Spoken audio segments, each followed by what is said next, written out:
नरम दिल लोग जल्दी रो पड़ते हैं, जल्दी रूठ जाते हैं, जल्दी मान भी जाते हैं। और सुना है अल्लाह को ऐसे लोग पसंद हैं। सब्र में शिकवा नहीं होता, सिर्फ खामोशी होती है। और इस खामोशी का शोर सिर्फ अल्लाह ही जानता है। तलख तजर्बात से गुजरकर और कई मान टूटने के बाद पैदा होने वाली खुद इत्मीदी एक मशले राह की सूरत में हमें उस मकाम तक ले जाती है जहां हमें किसी इंसानी आसरे की ज़रूरत नहीं रहती। और कुछ रास्तों की हकीकत अल्लाह हमें इसलिए दिखाता है ताकि हम नुकसान से पहले वापस मुड़ सकें। तुम्हें इससे बेहतर देगा जो तुमसे लिया गया है, अल कुरान। आसानी का इंतज़ार करना भी इबादत है, क्योंकि आजमाइश हमेशा नहीं रहती। हो सकता है अल्लाह ने तुम्हें हर तरफ से अकेला करके अपने साथ दोस्ती का मौका दिया हो। मरहला दुश्वार आया तो ज़रफ़ सबके खुल गए। लोग जैसे लग रहे थे एक भी वैसा ना था। और जब अरश वाले की मर्जी होती है तो फर्श वालों की साजिशें बिकार जाती हैं। आपका खुश रहना ही आपका बुरे चाहने वालों के लिए सबसे बड़ी सज़ा है। वो अल्लाह ही तो है जो दिल की खामोशी को भी जान लेता है। आँखों से गिरे आंसू और नज़रों से गिरे लोग कभी नहीं उठा करते। अपने फैसलों को अल्लाह पर छोड़ दो, मायूसी तुम्हें छोड़ देगी।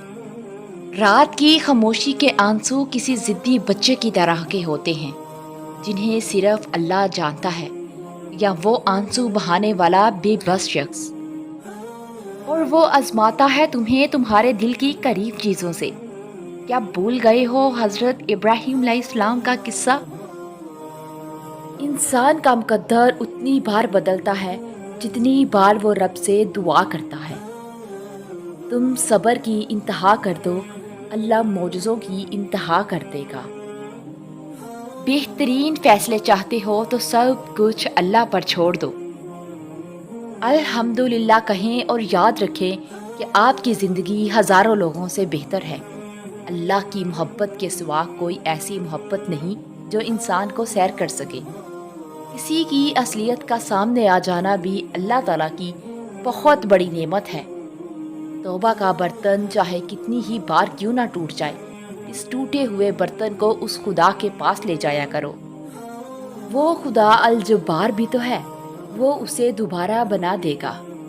जिंदगी हर जानदार को दी जाती है, मगर बामकसद ज़िंदगी सिर्फ इंसान को दी गई है, और वो मकसद ही उसे बाकी मखलूक़ात से अलग और बेहतर बनाता है। कितनी दिलचस्प बात है ना कि समुद्रों का मालिक एक आंसू पसंद करता है। और अगर हमारे पास गम और तकलीफ़ में अल्लाह को पुकारने का ऑप्शन ना होता तो यकीन करें हमारे गम हमारा सीना चीर डालते। आपका व्हाट्सएप स्टेटस आपके अंदर की आवाज़ है। कोशिश करें अपनी आवाज़ जायज़ रखें, सुनने वाले देखने वाले को गुनाह ना हो। सूरह मरियम हमें सिखाती है कि मुझसे हो सकते हैं। अल्लाह पाक नामुमकिन को मुमकिन कर सकता है। और तुम मुमकिन पर परेशान हो। अगर अल्लाह पाक नामुमकिन को मुमकिन कर सकता है तो तेरी परेशानी, तेरा दर्द, तकलीफ़ और मसले अल्लाह के सामने कुछ भी नहीं। बस यकीन और सब्र की बात है।